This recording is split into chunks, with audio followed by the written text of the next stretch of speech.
ஆடிப்பெருக்குக்கும் வீட்டில் ஃபங்க்ஷன் டைம்லேயும் செய்கிற டேஸ்டியான காப்பரிசியோட ரெசிபி தான் இன்றைக்கி நம்ம பார்க்க போகிறோம்.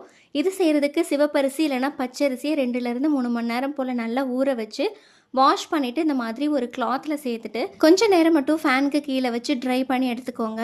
இப்போ பேனில் பொட்டுக்கடலை சேர்த்துட்டு அதை ட்ரை ஃப்ரை பண்ணி எடுத்துக்கோங்க.